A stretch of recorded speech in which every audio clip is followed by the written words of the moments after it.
一刷根39大林邦呀，藤蔓当当啊巴扎呀扎呀，是兰达跟大树啊亮亮啊扎耶。So permaculture, as you know, was started in Australia, and for people who had lots of land and a garden and a house and resources.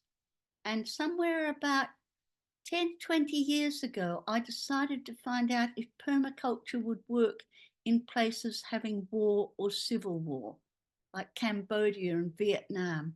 And I found that people really wanted it, and it was there and they were keen.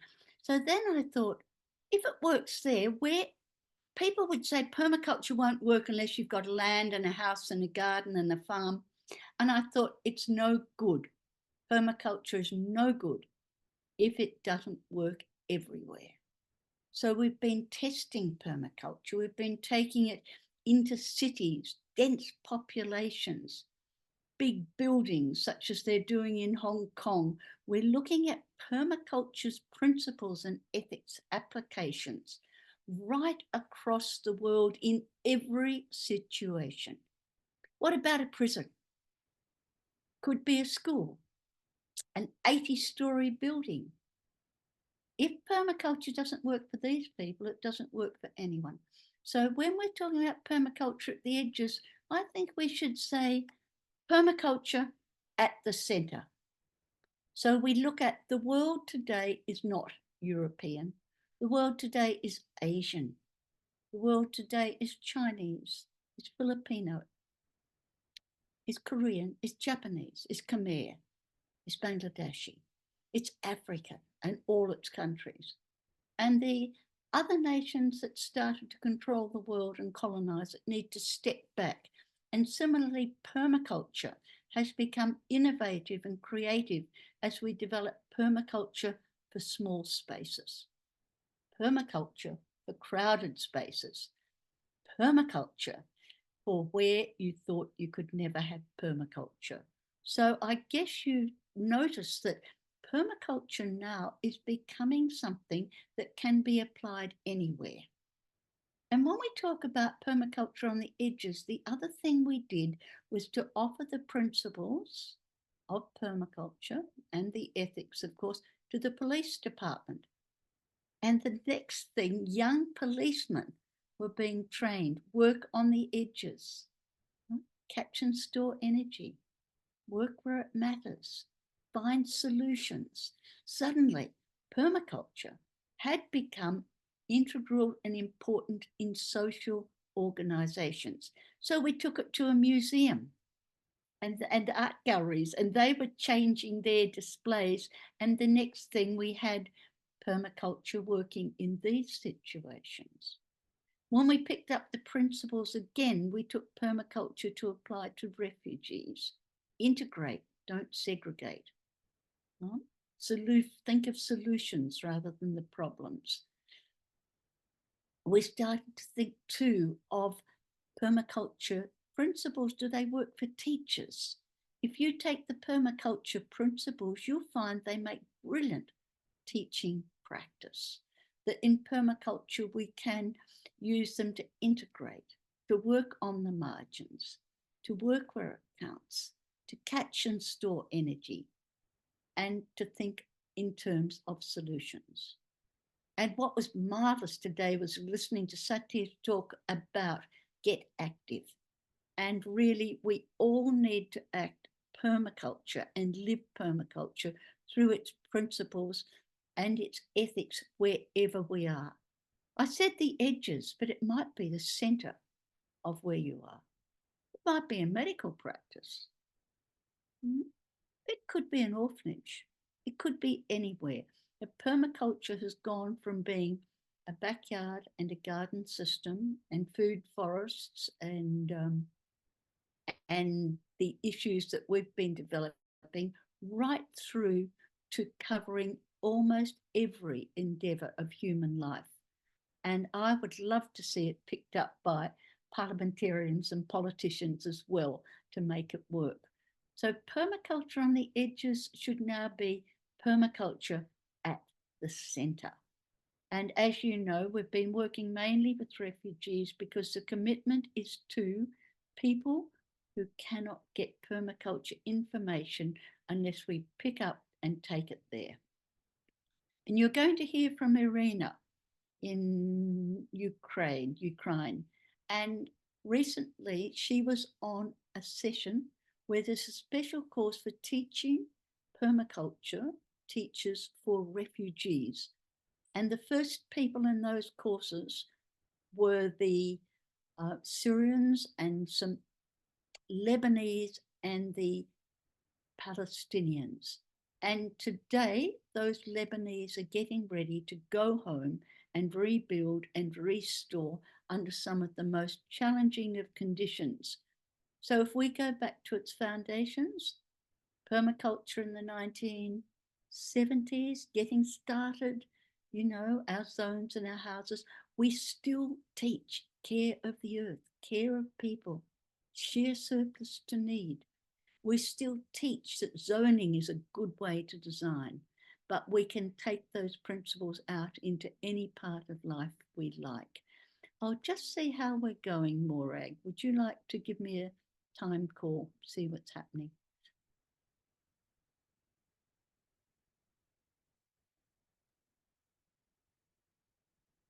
I could take some questions.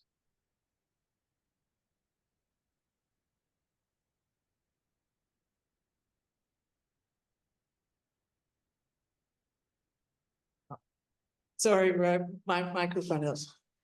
That's okay. Okay. Ro, can you hear me, Ro? Clearly, yes. Yes, great.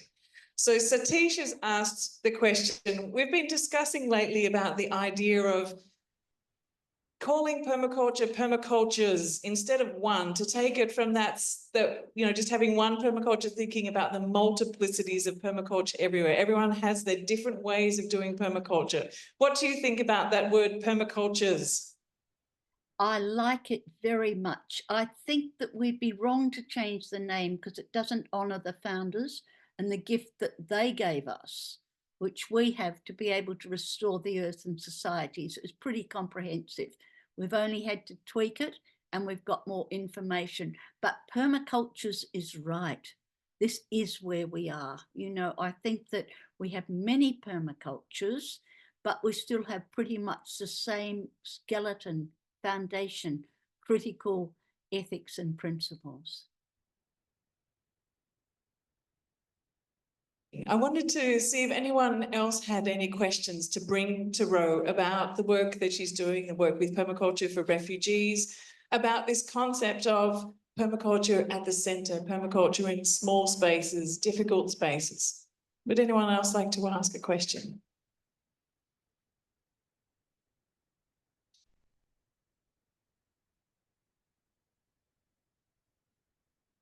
No questions yet, Ro. Would you like to tell a little bit more about permaculture for refugees work then? Yeah, look, because you're part of that too, Morag, I think it's going to be really interesting. So permaculture refugees just started because after working in these various war zones, such as East Timor and Cambodia and Vietnam and even Uganda, which was terrible when I was there. The war was still going on and children in the army. I realised that if it was good there, why not refugee camps? But it presents a whole series of different problems altogether. Refugees wouldn't think of asking for permaculture.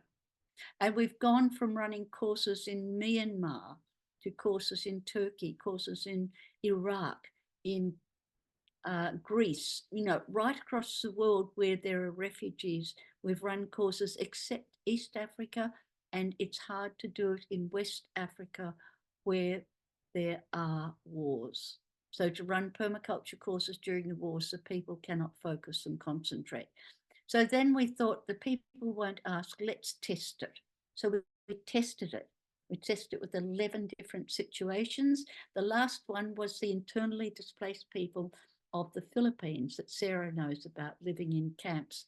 When we had the evidence that people wanted it and it worked, we've then been putting it out as something for refugee policy.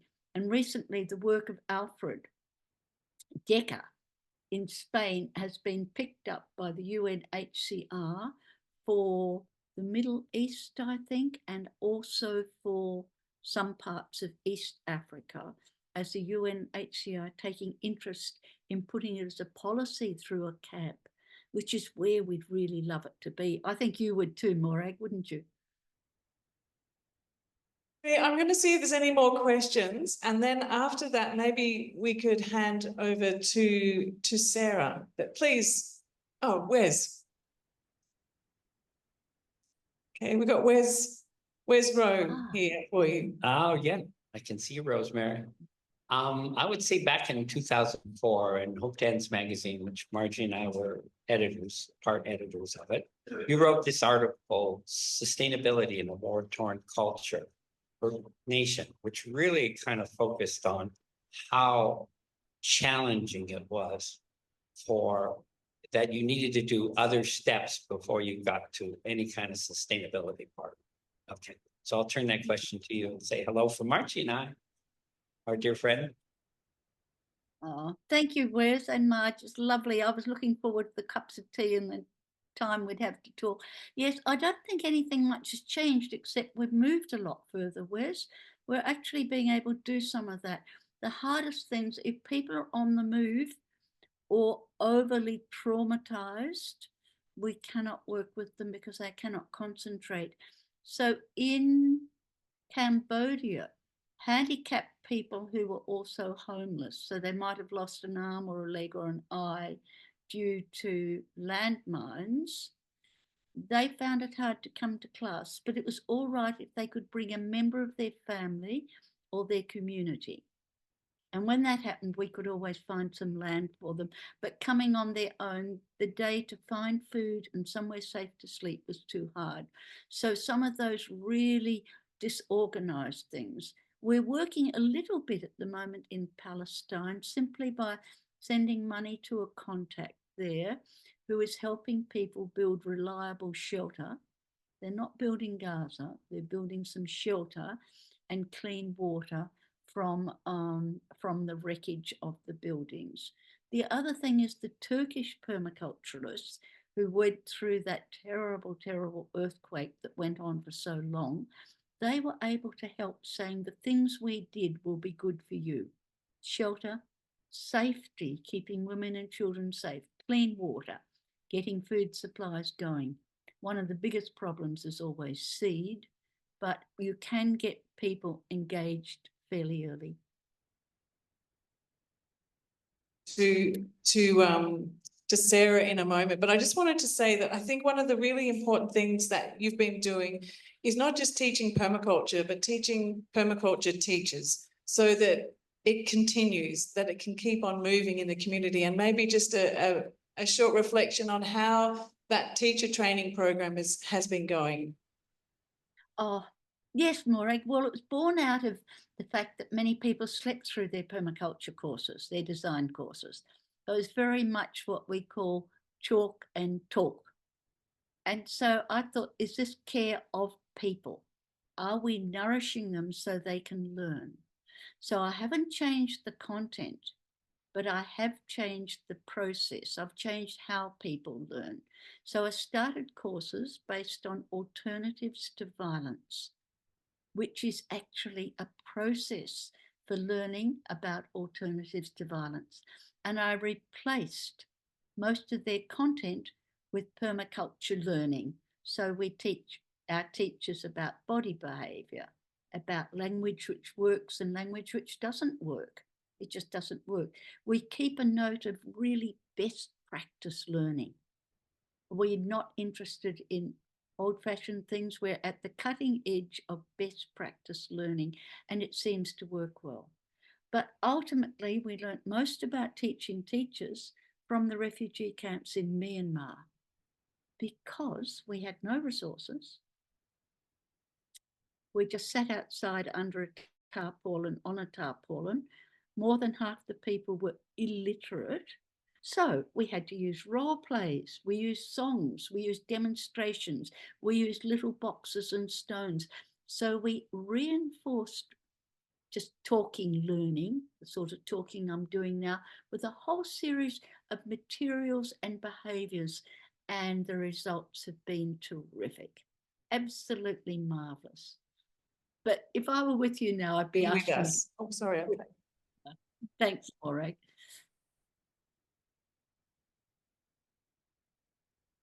Ro, for joining us. I wish you were here with us to be able to have conversations over tea and dinner, and get well soon. Thank you so much. And thank you everyone for spending a bit of time with us. And I hope it's a fabulous conference. Thank you so much. And thank you, Morag and Sarah and Iryna and all my friends there. Thank you so much. And the friends that I was hoping to make.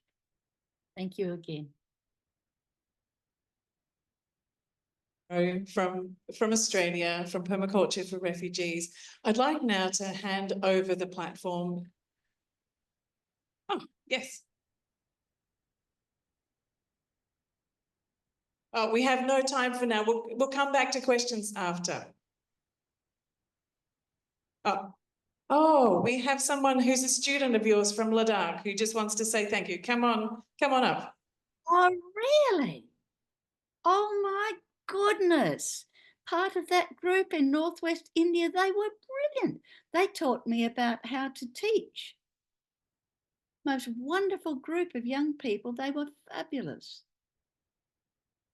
Gosh, that was a memorable course. We had people from Bhutan and Ladakh, and these courses are amazing. Who is it? I came here for you. This time I thought because Dolma told me that you're coming here. So especially I came to meet you here. Oh. Thank you so much, Rose. You changed my life.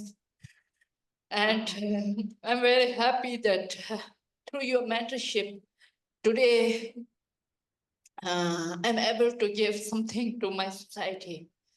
And through permaculture training, you are the best teacher I find in my life. And I got a true value of my life. Right now, I'm a chief scientist, but through permaculture, purpose of my life I got from. And in organic farming, I'm doing what you taught me regarding water issues. Today, more than 20,000 after getting your training, more than 20,000 people I trained, especially on water issues of Ladakh, not only Ladakh, beside entire India country. I'm going to spread this message, how to save, how to conserve your water, how to clean your water, as well as organic farming. I made it possible to policy level. In entire Ladakh, I'm spread this message of organic farming, especially in vermicompost. I'm giving this training to more than 2,000-3,000 people, and they start entrepreneuring. I was so happy when, if you could see my presentation, how I made it. Please take care. I miss you and I love you a lot. And every, whenever I open my eyes, I always respect for you. I don't have your number to a gratitude, but you are always in my thoughts. I wish God bless you with a good health. Get well. Oh, I've got tears in my eyes. Can someone, perhaps Morag or Sarah, give my email address and phone number and everything, and perhaps we can have a Zoom ourselves. It's not people like me, it's people like you who make permaculture work. People like me, we offer you some information. People like you make it relevant and run with it. You do fabulous work. And sometimes we don't hear. And I want to congratulate you for taking it as far and as wonderfully as you can. And I'd love to watch your presentation. If I can't see it now, let's get in touch and do it sometime after the IPC. Thank you so much for your words. I'm really, really moved. Thank you so much. Well, I'll get you in touch. So we're going to pass over now to Sarah Queblatin. Sarah's from the Philippines, and she's been involved in so many projects, from Greenleaf to regeneration projects, and particularly focusing on how to face disaster with permaculture and how to step up as a community to address these disasters with permaculture. And so I'd really, with all my heart, it's my absolute pleasure to welcome Sarah Queblatin, who's also part of the Permaculture for Refugees Network.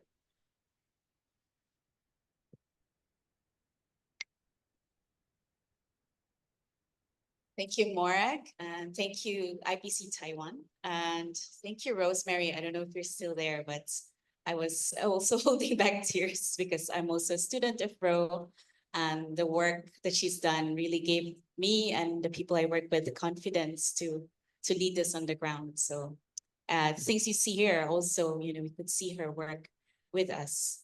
So my presentation is looking at designing for deep regeneration from the edges. So there's edges and there's depth in the process of working from the edges. I am actually very moved to wow.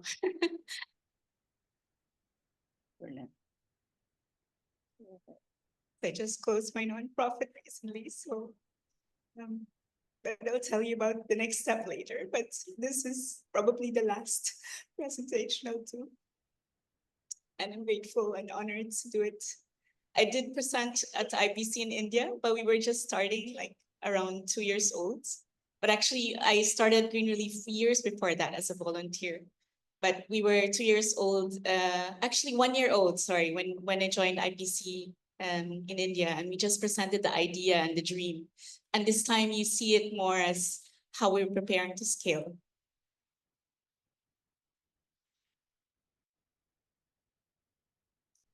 So our question, you hear the word DRR a lot, but probably, especially here in Taiwan, you have a lot of the typhoons that go through our country in the Philippines, and you get the second wind from us.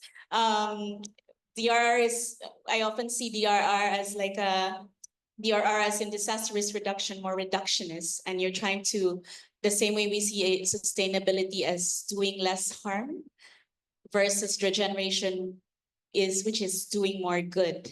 And so we'd like to reframe DRR as design for resilience and regeneration. And we try to explore what did we learn for the last 7 years, technically 12 years from my work, but we saw that DRR is inclusive. Designing for resilience and regeneration is inclusive. It's circular, innovative, systemic, long-term, nature-based, reflective. It invites us to reflect, survivor-led. We really want to make sure the survivors lead the work, and we're there to only support. It's trauma-informed. We learned this the hard way, and we want to make sure that we allow the process of grief and allow the solutions that we introduce that are more aligned with their capacity to absorb something new when they're still letting go of the old. And then local, we want to especially localize our work. I place here, how might we design in an uncertain future? Because we're facing so much uncertainty in the world right now, and this is our question. We also wanted to go beyond sustainability. This is a really nice graphic from our friends from Realliance. A lot of us are part of Realliance, a network of regenerative aid and development, including Morag and Natalie Topa here. And I really love this framing where you see sustainability. First A, which is a more degenerative, towards regenerative, more like keeping people dependent. And then security, more like, okay, you can provide food security. And then regeneration is like, you can provide food sovereignty, technically, if food was an example.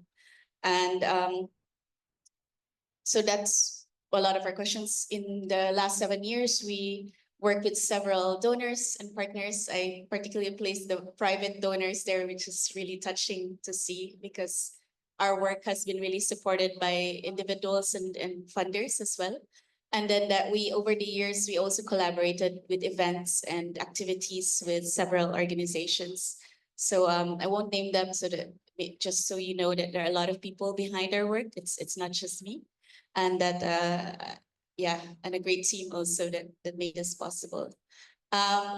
So our reach so far, we worked with 5 super typhoons, 1 conflict-related displacement, 1 pandemic. We worked with 5 micro-learning sites. And we work with around 1,000 children and youth, 12 community projects, 100 grassroots leaders trained, and 6,000 individuals engaged overall. We focus more on less grassroots leaders because we wanted to work with early adapters rather than a large group, because permaculture was not easy to absorb, and we wanted to ensure quality over quantity. We worked, just an example, we worked with working with unsustainable farming practices, helping the Sagada province incubate a farmer network, organic farming network. We work with the local governments in their upland agriculture evaluation. We worked in a volcano displacement relief and activated an ecosystem of mutual aid. I worked with Super Typhoon Haima and Mangkut with an indigenous community in Tabuk in Balawag, Kalinga. And then we work with farmers that were affected by 2 super typhoons in Albay that were back-to-back typhoons. And they recently just also got affected by typhoons that just came back-to-back the last month in my country. So we're also trying to assess how to help them. After Super Typhoon Rai, we will help train and support farmers in Cebu, and then also help scale food and forest ecosystem restoration initiatives. We're also working with Brian Von Herzen, who's part of that ecosystem. And the Typhoon Haiyan as well in Leyte. We worked here in different levels, different stages. First as a volunteer during the recovery period in 2013. And then we came back years later to look into helping scale stakeholders to scale their work in restoring the ecosystems. And then another typhoon, we tested a farm to community kitchen food aid because we were we were developing a platform to do that, and I'll tell you more about it later. We also work with the ICC, so this is conflict related. Also help with the ideation of like an ecosystem DRR for the Burma Yuli government that was working with the peace process before, which I used to work with. Also work with the COVID-19 pandemic with an indigenous community. So those are just a little bit of our history. These are our events and national events, and I won't go through that so much. Our priority, our work has been on place-based learning, education. I love how Satish talked about Educare earlier, just building on what people already know, because that's really our priority. And enabling ecosystems. So we're saying that we don't do the work entirely. Our role is to help bridge and weave and ensure that the system works for the community. The center of our work is the community leaders. And then Earth Care is definitely, you know this, I won't go through that. We piloted the garden relief in an emergency setting. And then we work with system-based DRR for livelihood called Witnessing Trees. And we also had an activation and incubation lab called Resource Regeneration Lab. We did this for around 3 years.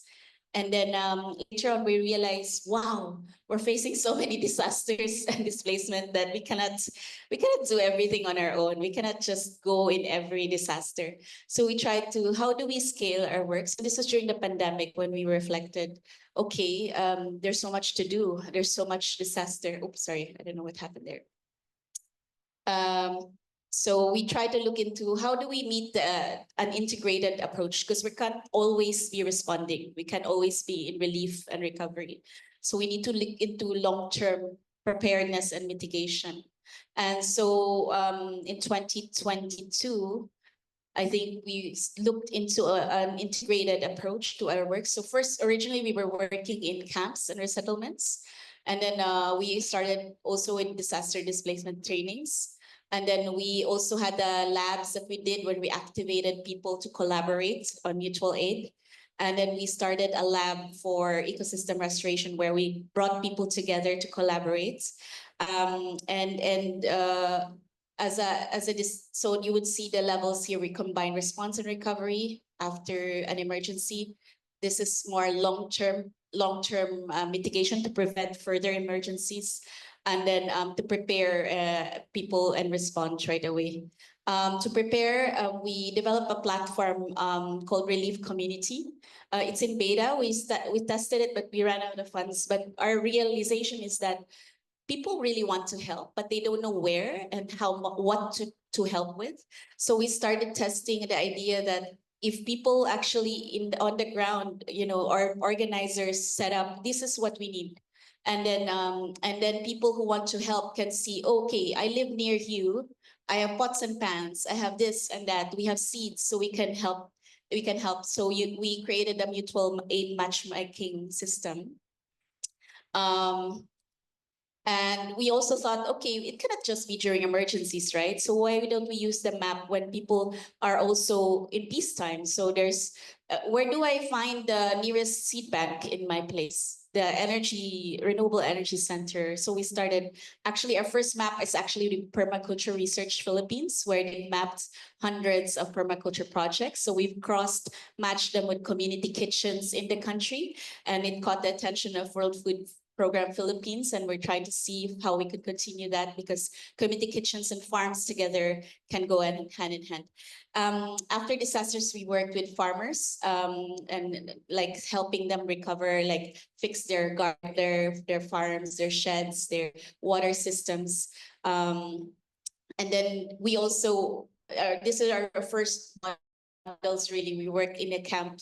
We actually journeyed from evacuation camp to resettlement and in-betweens with the IDPs of the ICC, and we work on multiple levels that I won't go through that more. We also work with tech and permaculture as food forests for indigenous communities. This was really during the pandemic, but we also applied the same. We learned from our initial work in a super typhoon, also with an indigenous community, and combined tech and permaculture. And then as a prevention, we really wanted to certify. I mean, we've been teaching it. We also acknowledged that they already know a lot. It's just a matter of helping integrate their knowledge and wisdom and in the design process, and that certifying them. This bunch of people are actually like from a volcano eruption, earthquake zone, from war zone, from typhoon zone, it's as someone from ADEP was saying, we are a supermarket of disasters as well in the Ring of Fire of the Pacific. So that's an example of students of Morrow and our group. And our design process is really survivor-led. We use documentation, try to use photography and the arts, and then looking into certification. This was just on hold because, again, we ran out of funding and we just got tired. I won't go through this so much, but it's a tool I developed on simplifying permaculture design in emergencies, but it's really basic: air, water, earth, fire, and people. But we try to include checklists. It's a design canvas on like including local knowing and looking at hazards, because sometimes we don't really look at that when we're designing. And this is a model, a mock-up of how the cards could look like when people are setting up. We also develop micro-learning sites because it's really learning by doing. So in this page, sorry, last 3 or 4 slides, sorry. And then we realized to scale faster and scale deeper, we couldn't always go in the field, right? We do respond, but when we started our learning journeys called Pamumuno Lab. Pamumuno is the word for leadership in the Philippines, but the root word of Pamumuno is puno, which means tree. And so we wanted an ecosystem leadership where it's a scaling up influencing policy, scaling wide, influencing and replicating the learning, but scaling deep to really heal and collaborate across the silos and divides. So we work with government, civil society, and business, and we bring them together and activate a learning journey so that they can collaborate and scale their solutions. Last two slides is that the Philippines is one of the highest in disaster risk in the world. So for us, we decided to close, one, because we were burned out, we're always having funding delays, and it's just not the way to go, because if we were only focused on our work, we won't be able to impact so much. So we are turning over our work with our partners, Wetlands Philippines, Visayas State University, where we're preparing to do a permanent learning site rather than having micro-learning sites after, with Realliance and Permaculture for Refugees. And this is my work called Living Story Landscapes, which is working with the arts and culture and living museums in bioregional learning centers. So before I close, I just wanted to share that I'm in the Convergence, I'm doing a workshop, but also wanted to bring this into awareness because it's, I think, very much needed now from the edges of permaculture, that we should have a principle to honor indigenous and local wisdom and knowledge in the place before we observe and interact. And then the 13th principle is to look into, because permaculture has been designed based on how nature works in the normal way. Now nature doesn't work normal. Like in our country, in 24 hours, we had a super typhoon category 1 that became category 5. We cannot predict these things, and maybe we can define it together. So that's the invitation. Thank you. Thank you very much. Salamat po.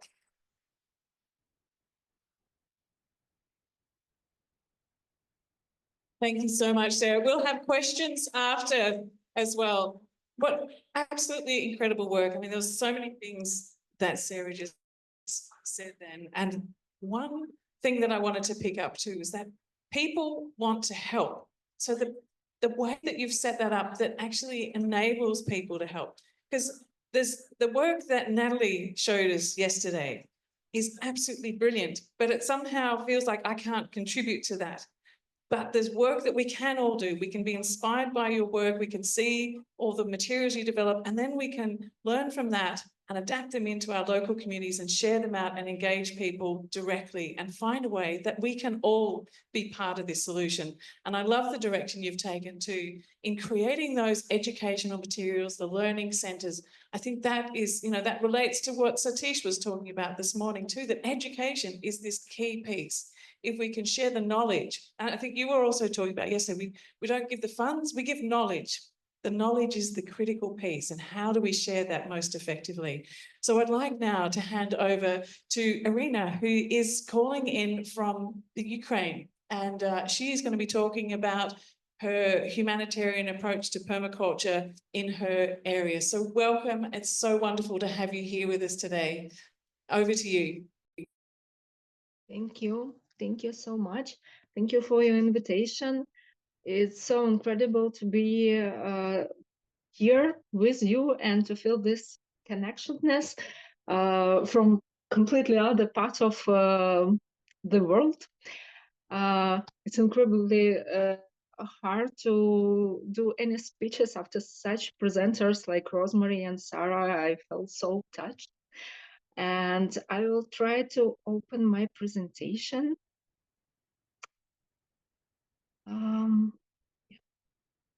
It might take a little time because unfortunately I had some technical problems on the very beginning. So please let me know somehow if you see anything.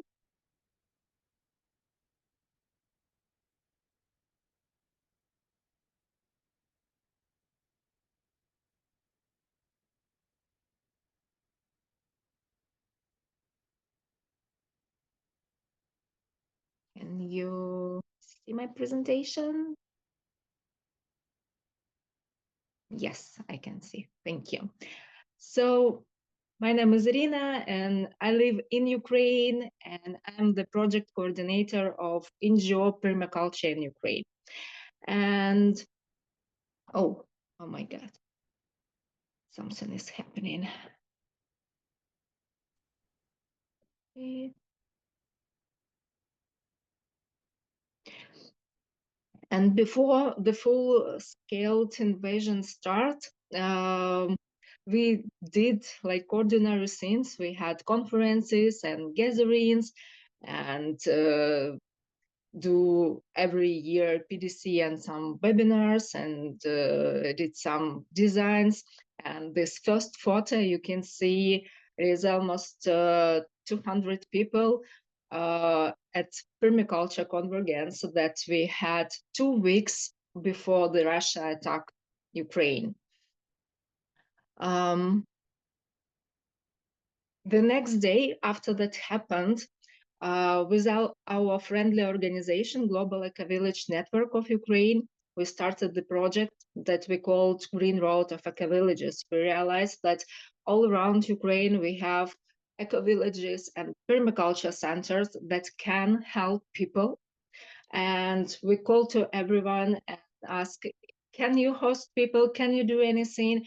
And it was amazing feedback. So we had more than 70 places all around Ukraine, and of course European organizations, and of course European organization also help us. So all these blue dots on the map, it is our friends all over the Europe.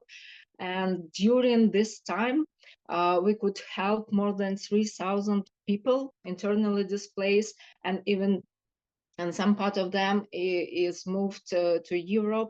And we do a lot of integration, help with infrastructure, agriculture, and other things. But I would like to talk especially about permaculture centers. We have the network around 14 centers. It is big farms, small homesteads, some of them research centers, some of them ecological stations, some of them just farms. And what could we do when everything is ruined around? So we started with hosting people, and you can see that our centers hosted almost 150 people. So some of them could help on the farms, and we have some job for this people. Some of them just stayed, some of them stayed for 2 nights, some of them for 2 years, and it happens still. Our centers made a lot of volunteering and sharing. For example, Nas Ivanka project, Ivanka Belarus, who has project about keeping seeds, preserving seeds. She sent all her storage to the occupied territories, and she planted hundreds of thousands tomatoes, peppers, cabbages, and other plants, and also just sent it to people from the occupied territories that they could have food and could plant their gardens. Also, we dry a lot of vegetables and plants to send so-called dry soups or dry borscht and tea to soldiers on the front line, because you can very fast make it and feed yourself. And some of our facilities was used for not only excursions and rehabilitation, but also for example, making this military nets. So the variety of actions our centers did was amazing. And of course, we continue to teach people to grow food. So with our NGO, our centers conducted more than 30 courses, but they are quite independent. So even with us, they continue to do and invite people for something. So we had more than 1,800 students during these 3 years, last 3 years. And excursions like rehabilitation hours that we offer to military personnel, to their families. Each center open their doors and that people could enjoy smells, touch plants, and do all this stuff that help you just breathe, you know, and stop a little bit to think about all the awful things that happened. And also more than 1,000 people join these places. As an organization, we make open all our educational materials. It's more than 60 webinars and permaculture course. We continue to do PDC every year, and we had that absolutely amazing course for teachers with Alfred Decker in Ukraine and Rosemary Morrow online, and then with Starhawk in Ukraine and Alfred Decker online. And for people, it was so important that these teachers could came to Ukraine during this time and support us and share their knowledge. Oh my God, it's happening again. I'm sorry. This is my first time to do presentation with my phone, so I'm extremely sorry for all this. And this is just a few pictures from courses that we have had this years. So just for you to understand how different activities we offering and try to engage people.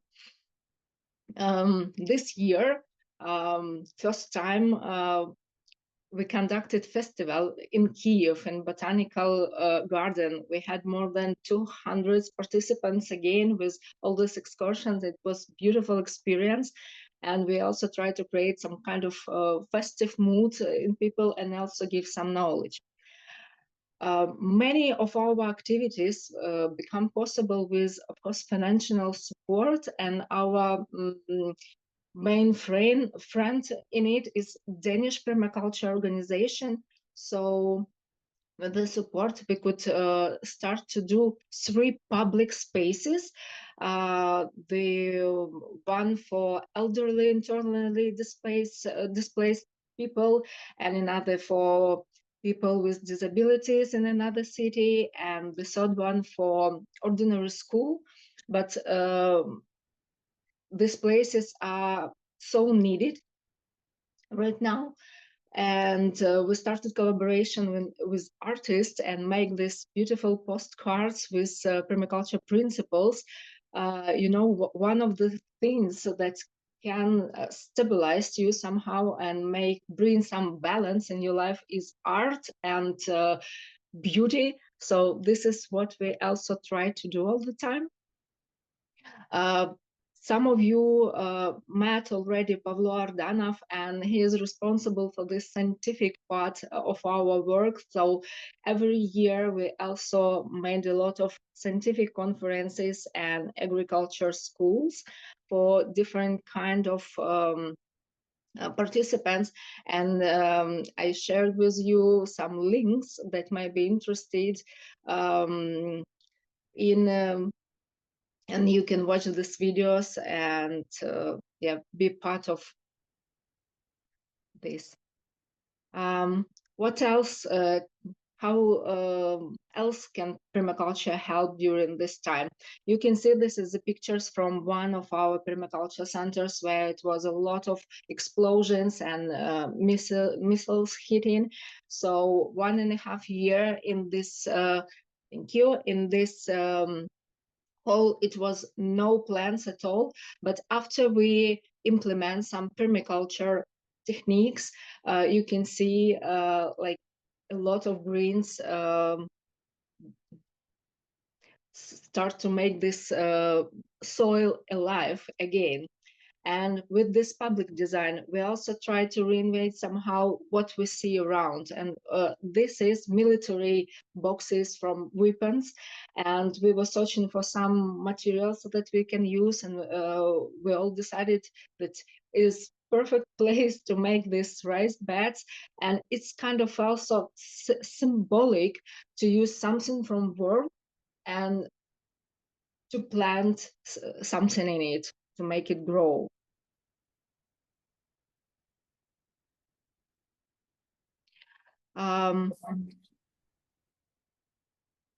this is what I probably told, or maybe not.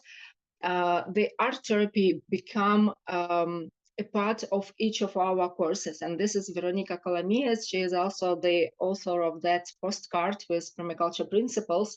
So we always offer her time to relax somehow our participants as well. And maybe the last example, this is also one permaculture center of flowers from western part of Ukraine, Hanna Shafranyosh, and she has this flower farm. And we were thinking how we can help if not all the soldiers can go to the garden, but we can bring that garden to them. And we invite people to bought this flower bouquets, and Hannah just go to the hospital and presented it for soldiers who defend our land. So we try to do a lot of things, as you see, and how to finish my presentation. All these people who is doing permaculture, they're doing so much practice, and nobody of us leave their regions or their farms. People just continue to share their thoughts, their love, their food, their plants, and it's all happening every day till now. Thank you.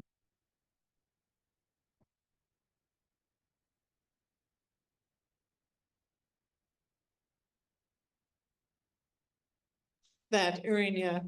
And please stay on for some questions, because after the next session, we'll come back in and hopefully you'll have questions for everyone then.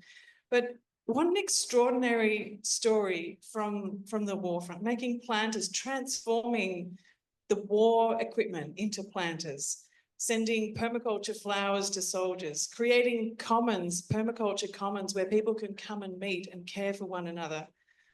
And really what it feels like is what she was talking about was a movement of movements, connecting up Realigns, connecting up Global Eco Village Network, permaculture movements to respond. And this very much connects also to what Sarah was talking about. How do we respond as communities when disaster strikes, whether it's war, whether it's typhoons, super typhoons? In Australia, we recently had just floods after floods, wiping out communities. And the emergency services didn't get there in time. It was the community that rose up and supported each other and continues to support each other to this day after the help has left.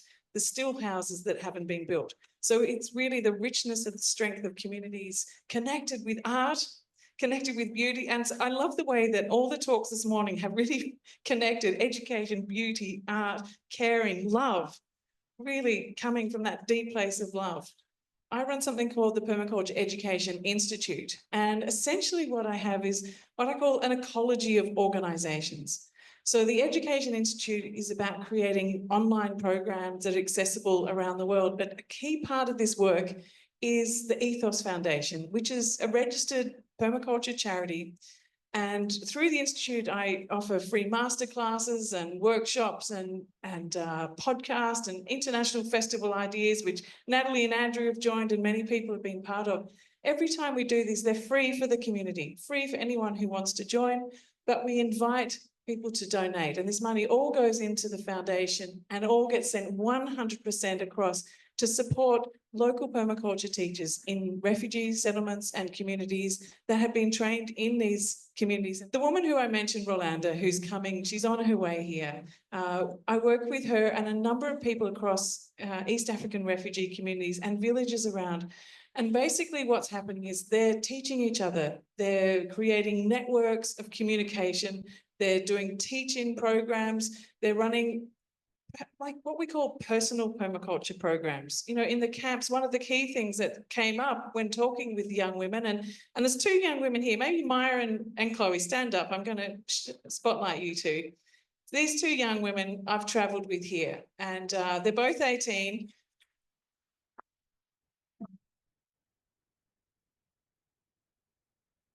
And these two young women have been really essential in creating the other Perma-Youth Network, as well as EGO's Perma-Youth Network, and connecting with young people around the world. They would host events and conversations with international youth, particularly during the lockdowns, when they couldn't go onto the streets and talk about, climate action. They got back home and they were locked down and saying, well, what are we supposed to do now? And that's when permaculture practivism began, and they just started connecting with one another. And somehow they were being this light that Satish talked about, that attracted energy, attracted people from around the world, attracted young people from refugee communities to come and be in conversation. And so then this relationship formed. And from that, this whole movement that has begun. And I'd love to show you more, but I have no slides. But anyway, what I would like to do now is to actually open up for questions, because I think there's so much that Sarah and Iryna and Rosemary Morrow talked about that I'm sure you have questions for them.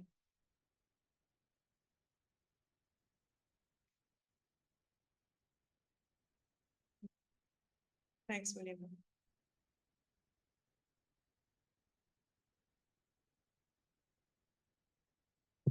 Thank you. Thank you. Thank you for all the presenters sharing.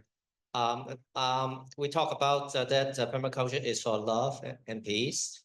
I want to ask, for example, the lady from Ukraine. In your program, do you accept Russian soldiers to be in your communities and together work with the Ukrainian communities as a kind of like conflict resolutions process? Thank you.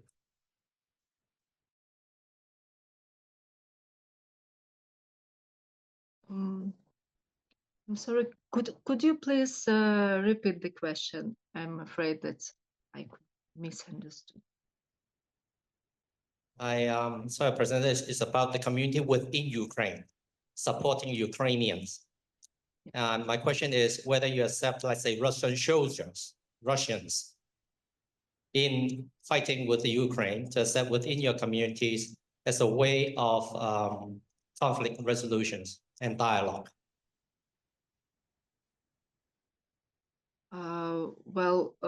As I know, we have no such examples when Russian soldiers or any other Russians would like to be part of our communities or start this dialogue.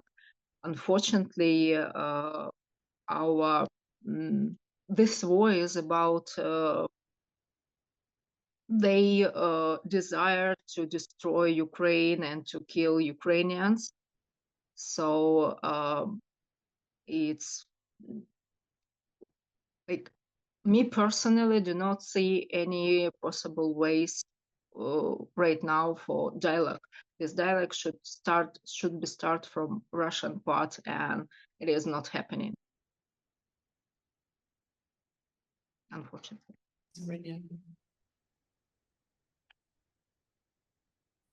Ego. Thank you. My name is Ego Lemos from Timor-Leste.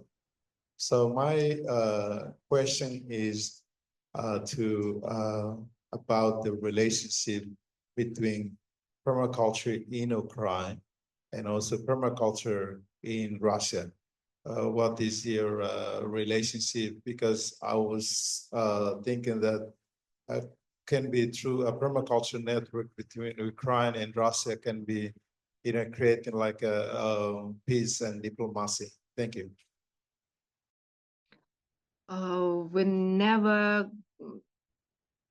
We have never got any letters or messages from Permaculture Russian network. To be honest, I have no idea if they have any network. Probably they do permaculture, but they never try to contact us to talk or anything. So probably the answer is the same. They are avoiding this conversation, and this conversation probably can be started until the war is going on, because it's too much pain. The whole you know, like all the previous centuries, like I will, even if we will put away all this historical like details, all the previous centuries, Russian tried to make from us brothers and sisters, and was saying that we are related nations, and right now they start to kill us. So for us, it's really like without any reason. We never were aggressive to them or something like this. So to start this conversation from our side is kind of one another way to be occupied even more. It's so many. I'm sorry, it's very hard to talk about friendship or love between our countries. I was listening to the very first presenter today, and he was talking about this love for everyone and for Russian. And I was sitting, I live in the city, I live in Kharkiv, it is eastern part. And, you know, sometimes I hear the explosion first before the iron sirens start to be loud. And knowing that it's doing that,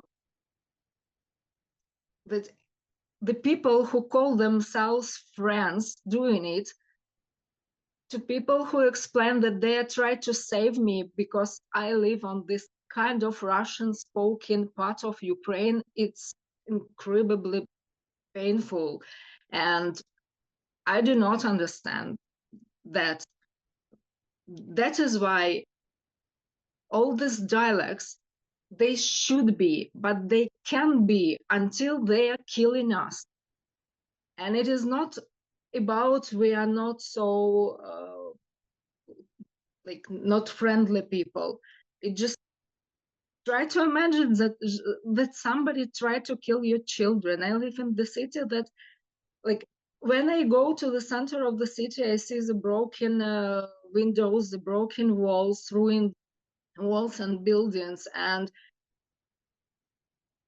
at least right now I can love these people. I'm sorry. Maybe it's disappointing for you to hear, but it is how it is. Caring for your community and creating possibilities to heal and connect where you can is hugely inspiring for us to all hear and to feel that possibility. So thank you for sharing that and being really honest in your response. There is more questions here. I also wanted to invite anyone who's also from any communities that have experienced disaster or war who would like to speak as well into this. So don't feel like you have to, but if you'd like to join into this conversation, please put your hand up too and join in. Yes, please. Is there a microphone there? Thank you. I'm Carol from the Philippines, and never in my lifetime did I ever imagine I'll hear permaculture in wartime. After Satish talk about love, I understand your feeling. To answer that question and your question takes a lot of love. When you have your friends killed and your people washed out in front of you, you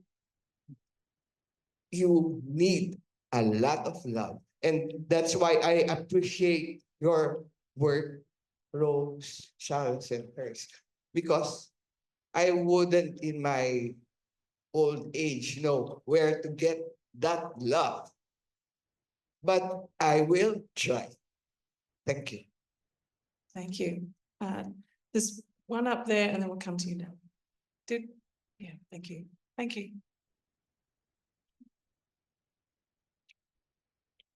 Hello, everybody. My name is Heath. Thank you for your talks. This is specifically about tropical ag. So I'm considering actually continuing my education, starting a master's or PhD looking at the intersections between tropical ag programs and refugee camps and an ever worsening climate. So my question is, what questions do you all have as leaders in your field about this topic that you think academic research could focus on? In other words, where are the gaps in knowledge right now regarding this intersection between climate change, tropical agriculture, and refugee migration? Thank you. I'd like to maybe throw you into this. The question was, he's about to start doing research in PhD research in tropical ag, and he's interested in focusing on refugee settlements and wondering if there's any gaps and what he could focus on that would be useful. And seeing you work in that field too, I wonder whether you might have a response and whether you'd like to respond too. Specifically knowing that climate change is just going to continue to get worse. Thank you. I love this question. For me, a lot of it is about seeds and seed sovereignty. You cannot have food security without seed security, regardless of what any donor or science, things talk about. There's no such thing as a drought-resistant seed. You're not going to take a magical bean and put it in a desert and it's going to grow Jack and the Beanstalk. It's the soil that has to be drought-resistant, not the seed. So I think we get really confused when we see a lot of this climate-smart agriculture, which, by the way, is kind of a euphemism. It's a repackaging of a lot of the harmful practices, chemical farming, that agras and all those, poison cartel are pushing. So I think the research is really about, there's so many different ways to approach it, but, if that science was so great, why don't you teach it to farmers so they can do it themselves? People, as Dr. Vandana Shiva has always said, the intelligence of farmers and the intelligence of nature have always been partners in adapting plants. So I think participatory plant breeding, how communities can do locally improved adaptation of seeds. I think we focus too much on farming support and not seed farming, seed banking, seed multiplication, ensuring that locally adapted seeds are available in the same commercial outlets and agrovet shops. Because if we're so into capitalism, then why not give people the choice? And you cannot do regenerative farming with degenerative seeds, regardless of what agro and those people say. So there are a lot of, there's so many ways that you could do research, but for me, it's really about, taking ownership back from corporations that have totally monopolized our seed sovereignty. According to FAO, we have 76% of our global crop varieties remaining. According to Dr. Shiva, it's 94%. Sorry, it's the opposite. 94% of our global crop varieties have gone extinct. We as humans remain only with 6% of our global crop varieties. So I would research that.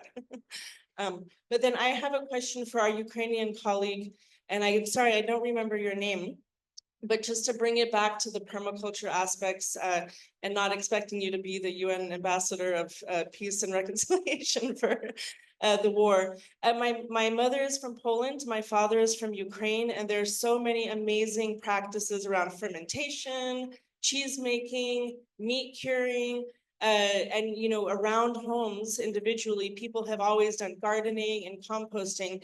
Can you help, can you comment about how that indigenous ancient traditional practices has helped people to sort of bounce back and at least recover their food security in times of distress and emergency? How do those ancient old food cultures support in nutrition security and food resilience in a time of conflict? Thank you. Thank you for your question. Well, I would say that Ukrainians never lost this tradition. So we, like every family, try to have at least some fermented foods, canned these jars with tomatoes and cucumbers. So it's very, very into our tradition, everyday routine life. And of course, during the war, it was a great help. because for many people who were stuck on occupied territories or in the big cities where this first weeks when all the food supply chain was ruined, just because we have this storage, many people could survive. And right now, like this years, I would say that we start to make some changes in it, because you probably know that Russia very much attacked our energetical system. So there is not so much electricity right now in Ukraine. And in some months we could have just like 2 or 3 hours a day with electricity. So you can something, you need a lot of heat or some additional power for this. So many people switch from frozen food and from canned food to dry food. So we try just to dry everything under the sun, and you can keep such food without this relation and oh my god, how this works, sorry, it's too early for me. Without afraid this fear that it will be spoiled with some weather or other problems. So dry apples, even dry watermelons, dry pumpkins. So we try to make these chips from everything, and it's easier to store it, and it's the same nutrition, and it helps. Yep. I respond to the question and the research. 2 weeks ago, I don't even know what it is, but there was a picture in the Philippines, a very touching picture that moved me, because often we see the plights more from the impacts where everything's damaged, and we have photos from our farmer partners, you know, their seed banks, their crops are flattened and everything. But this image of a farm that was trying to harvest last minute, the farmer was harvesting last minute before the 5th typhoon would pass through. And earlier that, a lot of his crops have already been damaged. So that was so moving and also very heartbreaking for me to see, because sadly we are the #1 rice importer in the world. We used to be a rice producer. And so I think how can crops be more resilient in face of the severe extreme weather? Second is, how do you incorporate, you know, windbreaks or systems that would really break wind in like where there's, ideally it will be culture, but it's more agroforestry in many of these places. But the problem with that as well, if you grow trees in farms, is that the trees don't mature enough because the winds will start killing them again. So that's a question a lot of us are asking. There's a recent study that came out, is that the trees are no longer capturing carbon. And it's scary. So maybe, I don't know, there should be some scientific research on that, like how are we now capturing carbon? If that was one of the biggest solutions. Lastly is seawater infiltration. So a lot of islands, especially island nations, there's a lot of the water is rising. So a lot of their farms are already having a lot of salt water. So that, I think probably research is undergoing with that. Lastly, I was in Bali last month. I was running a training on bioregional governance. And we did a learning journey with the Subak farmers. Subak is like the ancient indigenous farming method, a UNESCO heritage water system of the Balinese people, and working with farms and irrigation. I asked them, we had the bioregional mapping exercise, and we mapped everything. And then the last thing to map was, what are the hazards in your place? And they said, Oh, we don't have that. Our only hazards is actually the high tourism value. Maybe the place I was working with is not so vulnerable as probably other areas, but what they said, we don't have it because what we do is if there's drought in one field or one area, our water system is designed that it will flow towards that where its water is needed. And if there's more water, we have a system that is channeled somewhere to flow somewhere else. And I was like, wow, what an intelligent indigenous system. Boy, we should be learning something like that. And I feel like there's not so much of, bringing this wisdom into the mainstream more and more. It's there, but how do we strengthen that? So I think that's a very important study. I think you need to get a whole team of researchers and create a network of researchers to follow up on this. It's a really important question. Those of you who are studying, how can you be studying in a way that's contributing to this growing body of knowledge that's actually useful and able to be connected to the work that's happening on the ground? So thank you for asking that question and keep asking that question. And thank you for your responses. There is one more question here, a very last question, and then we can keep talking as we go out. I'm sorry, we've run out of time. Who will be at the convergence? We can maybe have another section, but the question is here.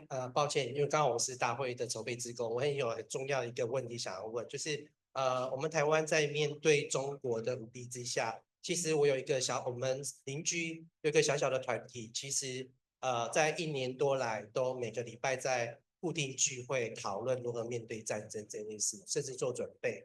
我想请问乌克兰的那一边，可不可以给台湾一个经验，就是他以乌克兰经验，可不可以告诉我们这些人在有可能发生战争前可以做哪些准备？谢谢。So Juming is one of the IPC volunteered today. And so he and his neighbors organize a small group of people working on kind of a war preparedness, awareness, and some of the preparation they are doing. And so this question is specifically for Iryna, that what are the Ukrainian experiences on these kind of war preparation, like as we are in Taiwan, that facing Chinese threats, regularly. And so what are the experience of that work preparation, especially in the permacultural sense?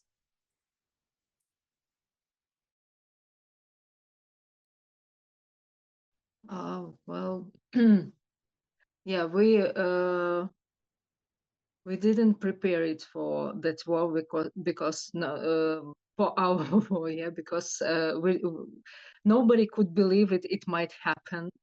So it's really good to start doing something if you have this expectation of future events. Let's say it like this. I would start with creating networks. I would start with preparing some additional seeds, to preparing additional gardens to grow food, to prepare some very simple explanations how to grow food, how to preserve food with different like frozen, canned, dry, something else, like all other stuff. I don't, to be honest, I'm not very aware about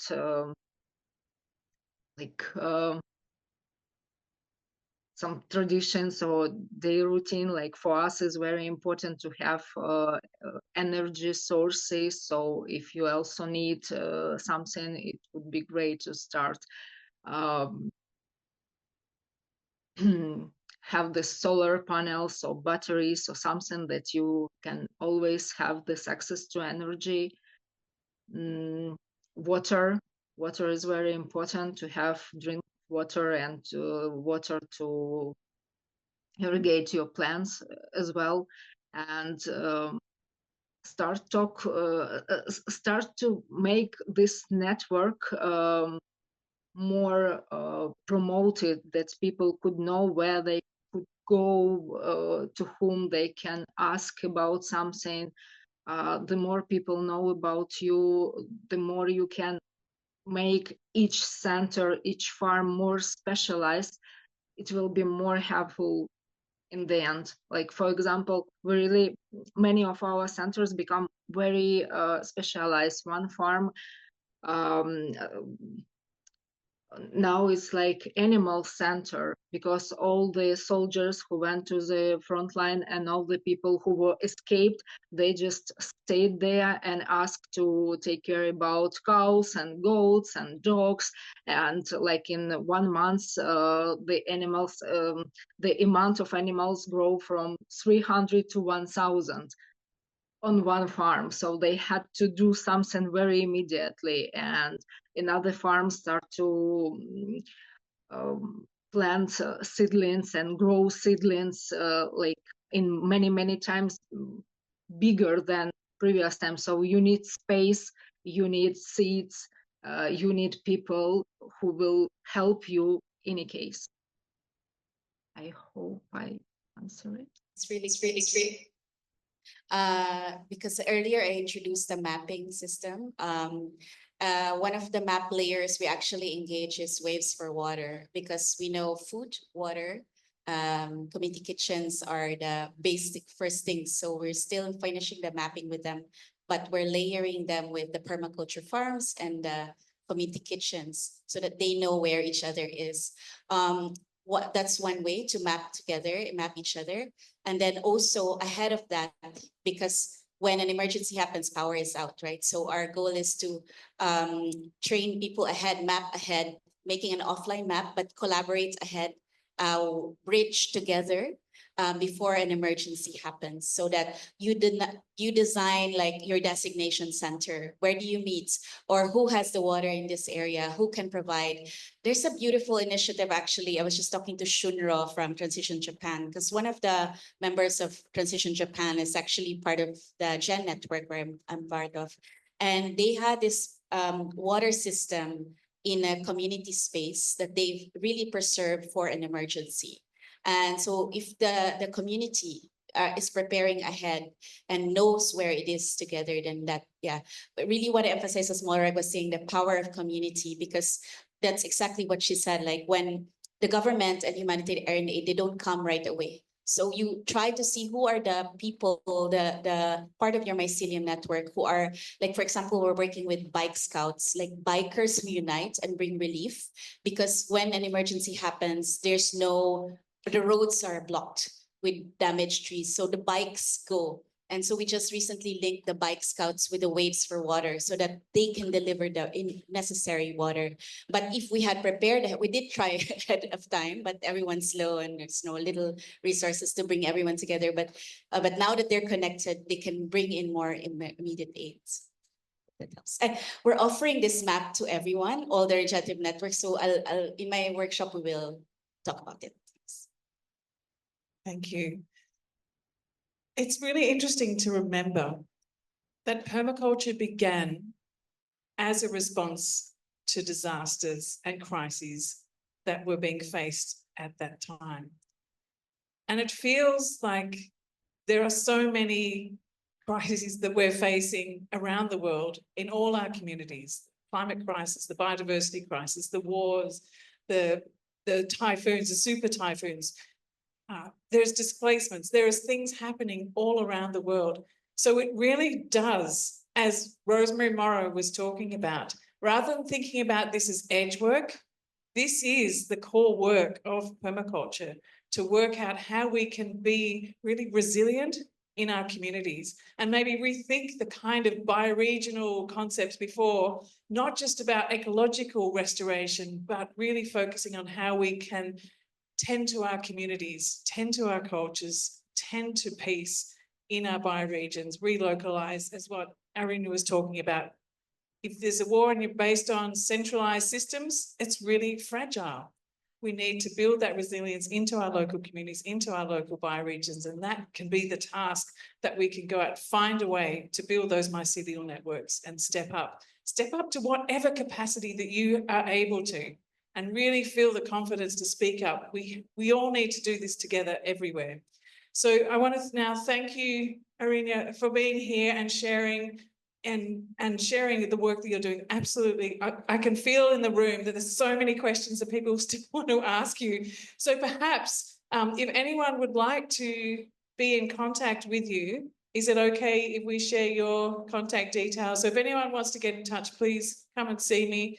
And also for Sarah, thank you so much for sharing your work. And I think we have your contact details as well. And for Rosemary Morrow, of course, who started our session. And thank you to all of you who've shared and listened and been part of this really important conversation this morning. Thank you. 一刷根39大林邦呀，藤蔓当当啊巴扎呀扎呀。